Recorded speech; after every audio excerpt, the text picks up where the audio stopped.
I'm gonna have a baby next year. Claressa Shields just confirmed she's pregnant by Papoose, and everything just changed. The same man who was once praised for holding Remy Ma down is now starting a whole new family with someone else. Ever since Claressa Shields and Papoose were spotted getting extra cozy after his messy fallout with Remy Ma, the streets have been on high alert. Like, fans have been clocking every post, every look, every side-eye emoji, until a couple of months back. Claressa popped out in a clip looking a little fuller around the midsection. Twitter went into full FBI mode, and the rumors spread fast that she was pregnant. But Claressa didn't let it slide too long. She hit Instagram writing, "Y'all want me to be pregnant by Papoose so bad? I'm not pregnant, I just ate." Then on a live stream, she doubled down with this moment, where her face says it all. So no, I am not pregnant.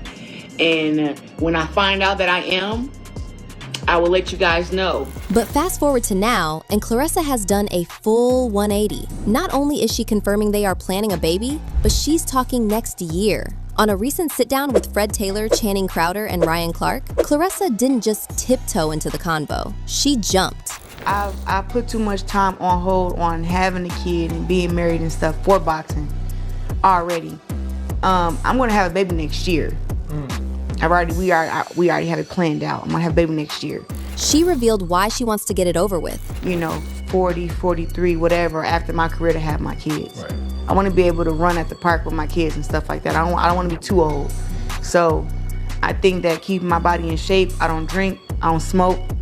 I think that'll also help me too when I'm going through this whole body and life changing stuff. Right. But that loyalty, it's already being questioned. And not for the first time. This man has been writing for her publicly since day one, posting birthday tributes, smiling in the background of every soft launch photo, and showing more support than ever. But it's wild. After everything he went through with Remy, this man is about to start a whole new chapter like none of that ever happened. And before the congratulations could even finish rolling in, the backlash hit hard. One commented, "She acts like she's never been in a relationship before. He's still legally married. Why would you give him the gift of a child?" Another said, "Girl, you do not know that man well enough to have a baby with him." So while fans are still debating if it's too soon, Claressa and Papoose are out here making quiet moves. And she's grateful for having Pat by her side. And I think it takes a certain type of strong man to be able to deal with me.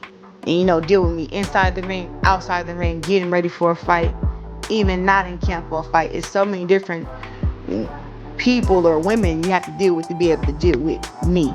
And I think he does that very well. Then, Claressa also opened up about the beef with Remy Ma. A man or anything like that, that's a stupid narrative. I'm a grown-ass woman, and I'm a good-looking woman who's successful. I'm not fighting with no man. Real talk. I can get any man that I want, if you're being honest. But I chose him, he chose me, and we're together. Because when Claressa gives birth, Remy might just explode. That new lawsuit against Tyler Perry just hit, and now folks are saying Katt Williams was right all along about Tyler's rumored DL parties. Be what you gonna be, but put your people on. If you a gay person and you in there, put some other gay people on. Put somebody on. Or don't be wondering why people keep saying gatekeepers. Tyler Perry's back in the spotlight, but not for anything good. Allegedly, he's been hosting wild parties where DL Hollywood men link up with young up-and-comers, and now Katt Williams is ready to blow the whole thing up. Now, people have been whispering for years that Tyler might be on the DL, and Katt Williams was actually one of the first to hint at it publicly. An old clip just resurfaced where Katt straight up calls Tyler a drag queen and tells him to live his truth. I'm saying I don't have any hatred in my heart for Tyler Perry because he works hard. But he is a drag queen. Let's be very honest. A drag queen is somebody who works in drag. Do you know who Madea is, sir? That's a in that dress, sir. That's not nobody's grandma. Now, all this speculation about Tyler being on the DL or those rumored parties wouldn't be such a big deal if it weren't for the fact that multiple men have accused Tyler of making unwanted advances. These allegations first became public in December 2023 when Madea actor Christian Keys went on IG Live and said a powerful Black Hollywood figure had been pressuring him for years. You don't harass your employees. You don't pressure them, bully them, try to intimidate them into what you want. Now, Christian didn't name names, but he said the guy who pursued him was a billionaire media mogul. And since Christian worked with Tyler a lot, people started connecting the dots, but that was just the beginning. In June 2025, Derek Dixon, a former cast member of The Oval, hit Tyler with a $260 million lawsuit, accusing him of making unwanted moves both on and off set. The complaint filed in Los Angeles accuses Perry of creating a, quote, coercive, fully exploitative dynamic with actor Derek Dixon. Dixon was in 2 of Tyler Perry's shows, The Oval and Ruthless.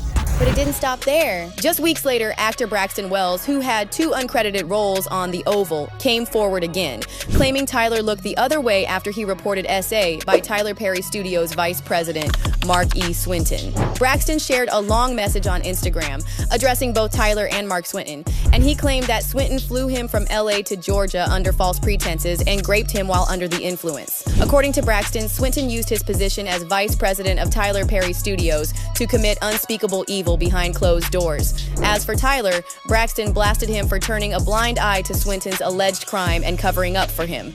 Braxton wrote, "You built your empire on the image of a God-fearing man. Yet when darkness crept in through your own executive, you chose silence. You retained a predator in your house and helped cover it up, protecting your brand over a broken human life. That's not faith, that's fraud." Now, as for Tyler's response, he personally hasn't made any public comments about these allegations. However, Tyler's attorney, Matthew Boyd, released a statement claiming that these lawsuits are a scam. Boyd said, "Tyler will not be shaken down, and we are confident these fabricated claims of harassment will fail. But with all these allegations stacking up and old clips of Katt Williams resurfacing, it's starting to look like people aren't riding for Tyler like they used to. For years, fans brushed off the warnings, but now even his longtime fans are starting to side-eye him." One former fan said, "Tyler's name has been floating around for a while now for being a predator. When he made the series Ruthless, I found it disgusting and disturbing, which to me put the nail in the coffin about his mentality. Everything you hear or read about him is not all made up or all lies. Tyler is hiding behind the scene, low cover, this facade. But now it's all starting to come out. I lost respect for him a long time ago."